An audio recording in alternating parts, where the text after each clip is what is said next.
of adsorption. Why does adsorption takes place and how does adsorption takes place? The adsorption takes place because of two reasons: presence of unsatisfied forces or unsatisfied valencies on the surface of the solid. First, we will discuss unsatisfied forces. Say this is a solid made up of four layers A, B, C, D. In the layer B and C, you can see the particles are experiencing balance forces. The rightward force is balanced by leftward and the downward force is balanced by upward force. So these layers have all their forces balanced. But the outermost layer, say this layer or this layer or this layer, the sidewise forces are balanced, but the downward force is not balanced by upward force. Downward force is not balanced by upward force. So what will happen? This outermost layer have unbalanced forces which we call residual forces, and to satisfy this residual force they have a tendency to adsorb some liquid or gas on their surface, so their energy could be reduced, their unsatisfied forces could be satisfied. So here when the gas or liquid is adsorbed here, they will have only van der Waals forces with the adsorbent. Adsorbent and adsorbate will be attached to each other by simply van der Waals forces. So this is the mechanism of adsorption in unsatisfied forces. Now coming to the unsatisfied valency, take the example of silica. In silica, each silicon atom having valency 4 is attached to 4 oxygen atom having a network structure. Thus you can see this is a silicon atom in the bulk inside.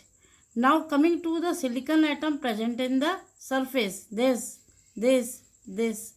you can see the valencies are not satisfied. This silicon atom, 3 valencies are attached to oxygen, 4th still unpaired electron is there. This silicon atom, 2 valencies are satisfied, 2 are unpaired electron. So it has a tendency to adsorb an atom or a substance which can provide one unpaired electron. So if any substance which is giving an electron to the silicon atom forms a bond with it and gets adsorbed on its surface, this type of adsorption is due to the formation of chemical bond. Now I think it is clear to you, the adsorption due to unsatisfied forces, the adsorption due to unsatisfied valencies. Now coming to the extent of adsorption. Extent means the amount of liquid or gas which is adsorbed on m mass of solid. It is represented by x upon m, where x is the amount of liquid or gas and m is the mass of solid. The extent of adsorption increases with the increase in surface area. Higher will be surface area, higher will be the adsorption. Adsorption is an exothermic process. You know, wherever there is attraction force coming and the energy will be released. So for adsorption, the delta H is negative. Now coming to the entropy change, we know before adsorption the gas or the liquid molecules while randomly moving here and there, as soon as they get attached to the surface, their mobility is hindered. Now they are no more free to move here and there, resulting into the decrease in entropy. So we can say that delta S is negative for adsorption. Now let us see what is the effect of temperature. We know that delta G is equal to delta H minus T delta S. T is positive, delta S is negative. When we increase T, what will happen? Negative multiplied will become positive. On increasing temperature, the positive factor will increase and delta G will become less and less negative. Or we can say on increasing the temperature, the extent of adsorption or simply adsorption will decrease. Now on the basis of the mechanism, here we have only physical forces, van der Waals forces. Here we have chemical bonding. So we can classify the adsorption in two categories, physisorption and chemisorption. Let us compare physisorption and chemisorption. Physisorption, as we know, there is van der Waals forces between the adsorbate and adsorbent. In chemisorption, there is a bond formation between adsorbate and absorbent. The bond may be ionic, bond may be covalent. This is the basic difference. Now coming to the specificity. Physisorption, because there are simply van der Waals forces, so any gas, any liquid can be adsorbed on solid surface. But in chemisorption, requirement is there. The adsorbate must possess one unpaired electron to form bond. So it would be very specific. Only those substances which can provide one unpaired electron, they will be adsorbed on solid surface. So we can conclude that chemisorption is specific. A particular or specific gas or liquid can only be adsorbed on the solid surface, while physisorption is not specific. Physisorption depends on the nature of gas. A gas which is easily liquefiable or which has high critical temperature, that is adsorbed more readily.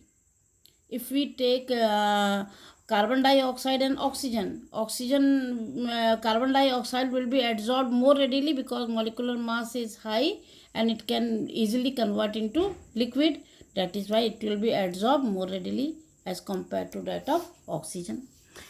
While in case of chemisorption, the critical temperature plays no role. It only depends on the availability of the electron for bonding, which we had already discussed. Now the next difference is physisorption is reversible.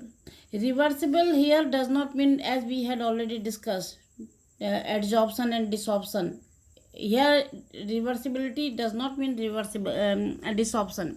Reversibility means if a gas is being adsorbed on any solid, so on heating the gas will escape from the solid and solid will be left behind. The two component will be obtained as pure substance again, as if they were before the adsorption. But in chemisorption it is not so. A new compound is formed. Suppose take example of hydrogen adsorbed on nickel surface. Hydrogen is first physisorbed on nickel surface. Then the HH bond of hydrogen breaks. One of the hydrogen atom combines with nickel and one of the hydrogen atom goes for other reaction. So on the surface of nickel hydride is formed. So when we will heat, we will not get hydrogen and nickel, we will get nickel hydride. So we can say that chemisorption is not specific. It is not reproducing the adsorbate and adsorbent, while in physisorption we are getting the adsorbate and adsorbent back. Now enthalpy of adsorption, we had already discussed delta H is negative because attraction is there. Here the attraction force is weak, so value of delta H is very less, that is about minus 20 kilojoule per mole. While in case of chemisorption, a strong bond is formed, delta H is very highly negative, about minus 200 kilojoule per mole. In case of physisorption, it is favored at low temperature, that we had already discussed there. Higher will be the T, less feasible the adsorption. At low temperature, the delta G will be more negative and adsorption will be more. While chemisorption is favored at high temperature because it requires energy for activation, that is activation energy.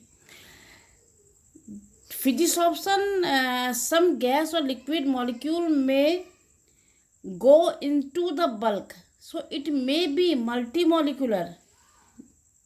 They may diffuse inside the bulk to some extent, so it may be multimolecular, but chemisorption can never be multimolecular because the free valencies are available only on the surface, outermost layer.